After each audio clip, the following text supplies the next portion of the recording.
Bem, eu estou fazendo essa série de vídeos sobre as 10 heresias do catolicismo contemporâneo. Aguenta firme que esse vai ser um dos vídeos mais polêmicos, mas me entenda bem, vá até o final, que você vai concordar comigo. Uma das heresias que nós temos hoje é o que nós transformamos a ceia do Senhor de antigamente sobre a missa de hoje. São coisas completamente diferentes. Se você colocar, por exemplo, um cristão do primeiro século com um cristão de agora, eles vão ter muita dificuldade de se falar. E são da mesma fé, do mesmo segmento de Jesus Cristo.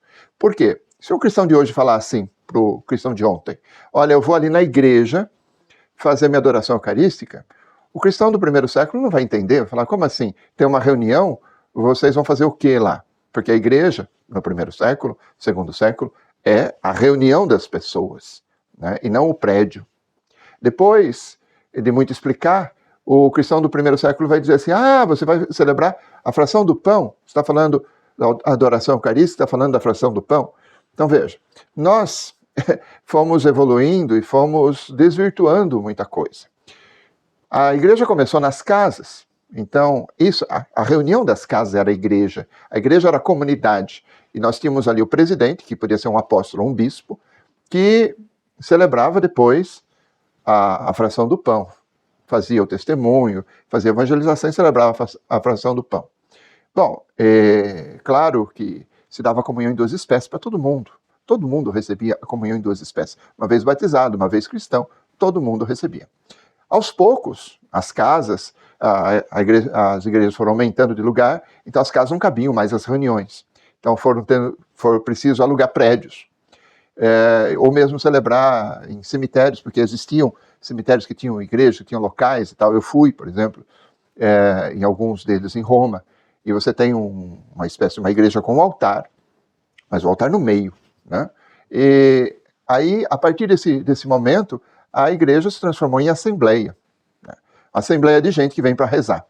E com a perda do latim, o latim era a língua oficial de todo o Império Romano, todo mundo falava latim, era a língua corrente de todo mundo. Mas com a perda do latim, essas assembleias foram indo para grandes igrejas, transformando-se em basílicas, grandes galpões, onde você tem menos participação e tem os ministérios muito mais marcados, instituídos. E esses ministérios instituídos vão acabar dando no clero. Então, isso foi aos poucos, durante séculos, chegando na Idade Média, onde o celebrante começa agora a celebrar de costas para o povo, para a Assembleia, ou de frente para o nascer do sol. Porque diz, olha, o Cristo é o sol da nossa vida. Então, os altares devem estar agora colocados para o nascer do sol, da onde nasce a luz, vamos dizer assim. Mas o povo vai perdendo a sua participação e começa a fazer outra coisa. Você tem o celebrante com o ajudante ali, coroinha, vamos dizer assim, celebrando a missa, fazendo as coisas. O coroinha é o representante do povo, mas o povo mesmo está fazendo outra coisa, está rezando via sacra, está fazendo terço, está fazendo outras coisas na igreja, no mesmo ambiente, e esperando o momento que o padre eleva a hóstia. Então, esse é o momento que as pessoas dizem, eu vou receber a graça. Ver a hóstia é em si uma graça. Então, nós começamos a massificar as pessoas que agora comungavam muito pouco, que agora iam para a igreja para ver o Cristo, e aí foi se transformando na comunhão para uma espécie só. E pior, foi caindo a moda de comungar, vamos dizer assim, e as pessoas foi entrando a moda de ter o culto à hóstia. Então você tem uma matéria sem o gesto.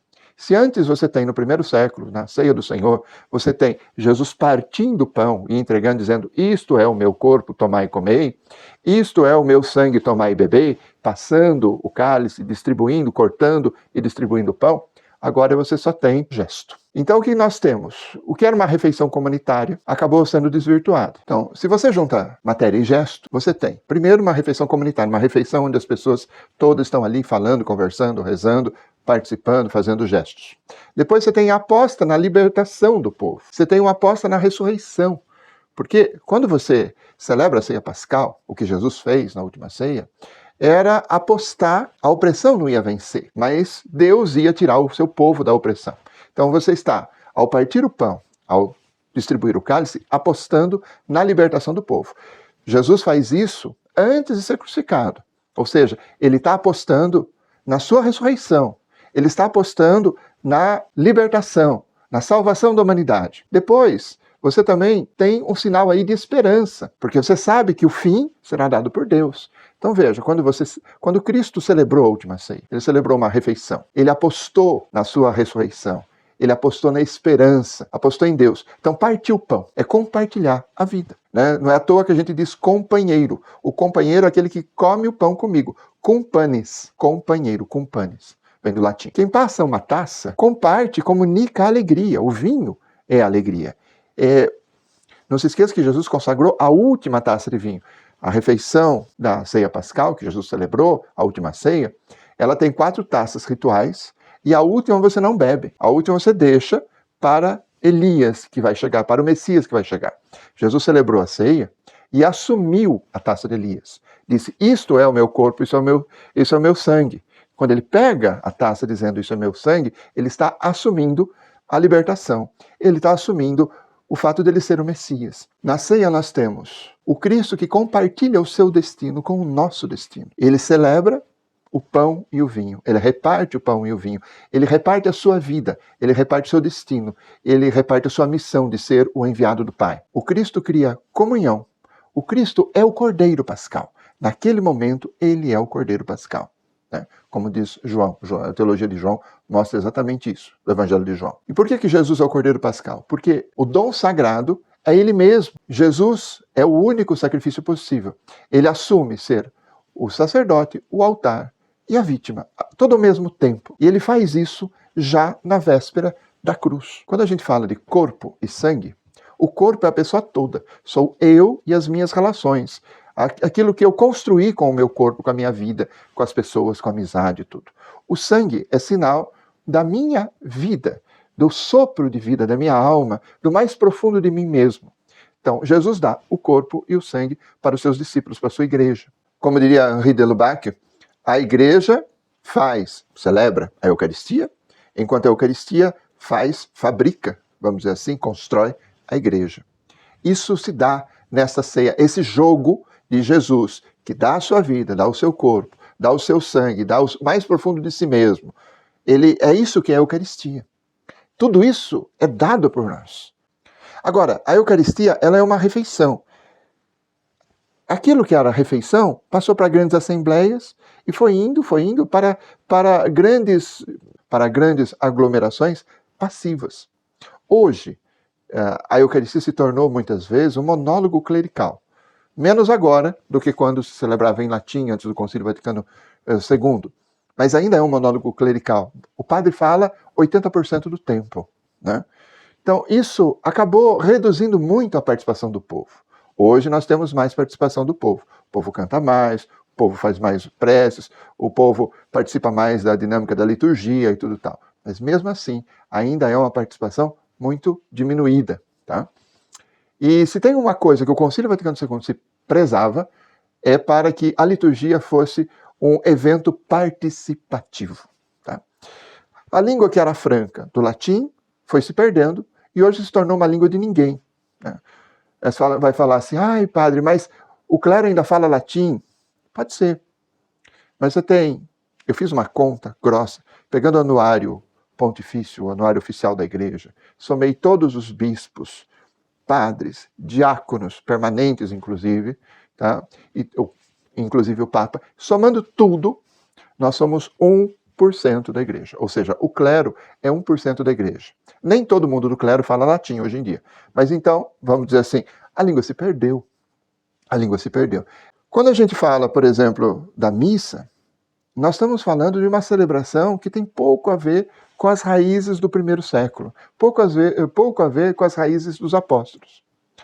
E se a gente olhar para isso tudo, a gente vai ver que nós desfiguramos muito a missa e enfraquecemos muito os gestos. Nós temos hoje a matéria sem gesto. E olha, a gente precisa tomar um certo cuidado, porque enquanto a gente fica falando de beleza da Eucaristia, de cálice sagrado, de roupas clericais e tudo tal, nós deixamos de lado aquilo que é o mais importante, a participação e a oração do povo de Deus, a participação e a santificação da graça. Presta atenção nesse texto e veja de quem é. A liturgia não tem como meta encher-nos. entre temor e tremor, com o sentimento do que é santo, mas de confortar-nos com a espada cortante da palavra de Deus. Não tem como meta conseguir-nos um contexto belo e festivo para o recolhimento silencioso e a meditação, mas introduzir-nos no nós de filhos de Deus, e com isso, na kenosis de Deus que desceu até o ordinário.